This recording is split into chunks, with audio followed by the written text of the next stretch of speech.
రే నాకు పెళ్లి ఫిక్స్ అయిందిరా. నీకెవర్రా పిల్లనిస్తానంది? నీకు కుజదోషం కదా. మ్యాట్రిమోనీలో మ్యారేజ్ ఫిక్స్ అయింది. ఏ మ్యాట్రిమోనీ? కుజదోషం మ్యాట్రిమోనీ. ఇదేంద్రా కొత్తగా? దీనికి షాక్ అయితే ఎట్లా? ఇంకా చాలా మ్యాట్రిమోనీలు ఉన్నాయి. ఏంటది? ఇప్పుడు బ్రతికి ఉన్న అన్ని రోజులు పెళ్లి చూపులు చూసి చూసి ముసలోళ్ళు అయిపోయి ఉంటారు కదా, వాళ్ళకి ముసలోళ్ళ మ్యాట్రిమోనీ. ఇప్పుడు తాగి తాగి లివర్ ఫెయిల్ అయిపోయిన వాళ్ళు కూడా ఉంటారు కదా, వాళ్ళకు కూడా పెళ్లి కావాలి కదా. అవును, వాళ్ళకు లివర్ ఫెయిల్యూర్ మ్యాట్రిమోనీ. ఇప్పుడు భార్య చేత దెబ్బలు తినకుండా విడాకులు తీసుకుంటారు కదా, వాళ్ళకు భార్య బాధితుల మ్యాట్రిమోనీ.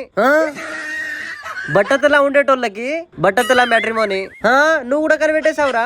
రే నాకు సంబంధించిన మ్యాట్రిమోనీ ఏమన్నా ఉంటే చూడరా. నీదేం మ్యాట్రిమోనీ అంటే? అది చెప్తేనే కదా తెలుస్తది. Piles matrimony. పైల్స్ మ్యాట్రిమోనియా? అది తొందరలోనే తీసుకొస్తారంట. గానీ దానికి ఎలా రిజిస్టర్ అవ్వాలి? ఏం లేదు, ఆ పైల్స్ ఎంత మాత్రం ఉందో వీడియో తీసి అప్లోడ్ చేయాలి.